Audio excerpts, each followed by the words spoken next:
Hello, everyone. It's a man of Manetheren here, and I'm back with my second non-comic book guy reviews a comic book. And this time I am going to let you know what my thoughts are regarding ISOM issue 1 from Eric July, Cliff Richards, and Gabe El-Taib from the Ripaverse. So here we go. I got this yesterday. I was really excited about this. I think the folks over at Ripaverse have done a really good job engaging their customers and giving us some real confidence in terms of the product coming to us and the care for that product.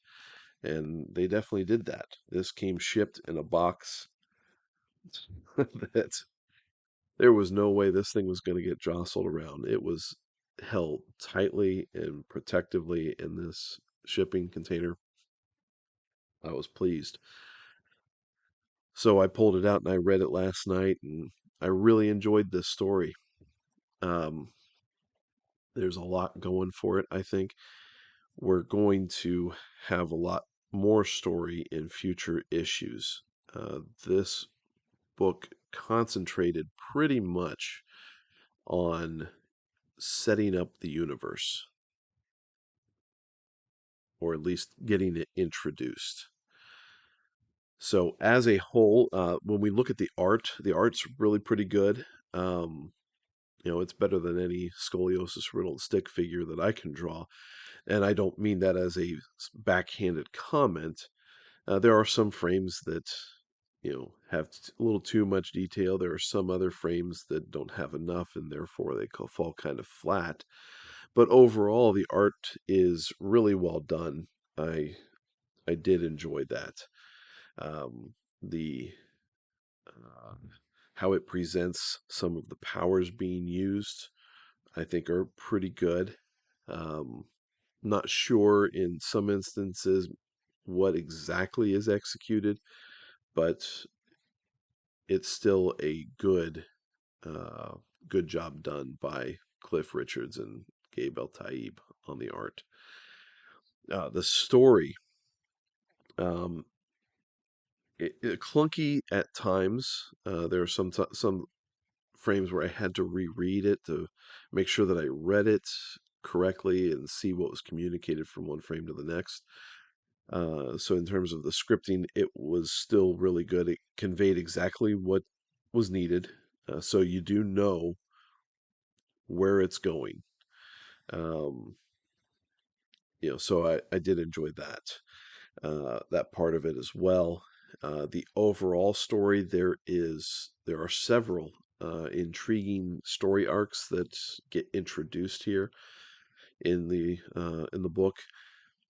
Some of them get introduced that cut into others, so future issues will let us know whether or not they could have been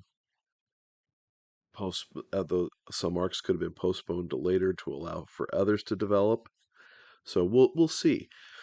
Um, it just seems like there are quite a lot of open strings that we're still waiting for development, which I get. I understand why they chose to go this route in the development of this book.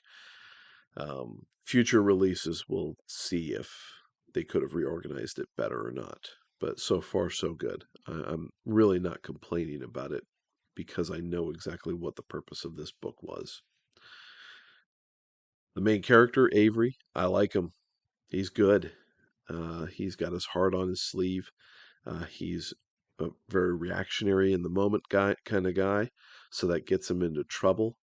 Um, and it gets him into trouble that he fails at. So the story arc that does proceed, that does get development in this, is all centered around Avery. Um, and we see that he's seeing something, beginning to see something that's a bigger picture type of thing, but he's not sure what exactly it is. And so he knows that he's needing some assistance. And that's for the most part what we get out of this story. And that's not a bad thing. It just does seem brief, and it does just seem like it's slightly undercooked. But again, the goal of this issue, I think, was for the purposes of setting up the universe more than the story itself. So we understand that. Another character, Yara, who's been publicized a lot in terms of the media circles around this. She's got a lot of potential.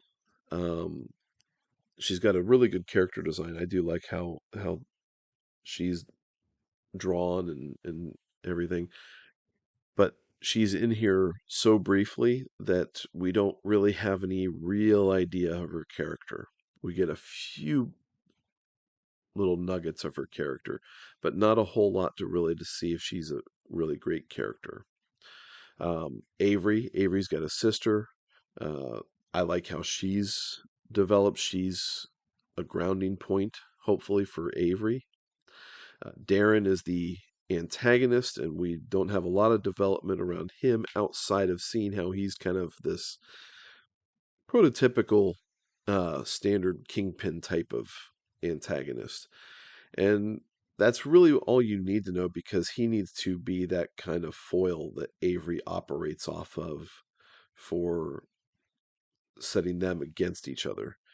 His character development will obviously come later, and it'll be interesting to see how he develops to out of this kind of two-dimensional antagonist role.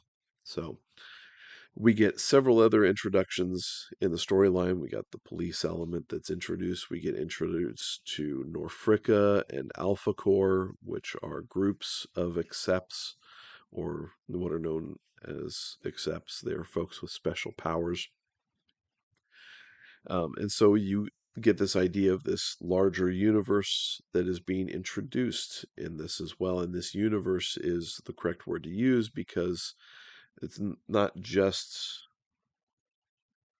Earth Earthlings in this world. It's extraterrestrial ones, and extraterrestrial materials are referenced as well in the story. And so there's a larger thing being introduced that is pretty cool that I think we've got a lot of potential for. Um, we are bookended with appreciation letters from Eric July and his crew. So that was really nice to get.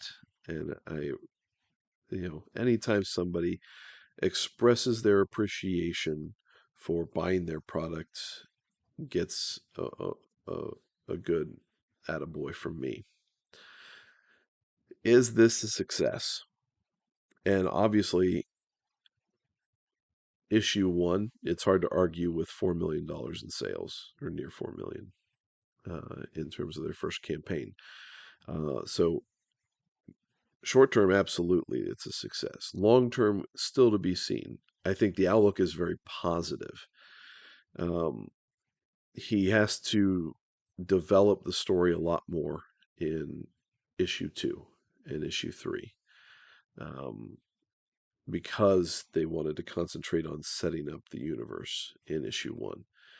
And you can still do more of that universe in issue two, but I think you have to kind of start turning it to storyline development more in the next few episodes or issues.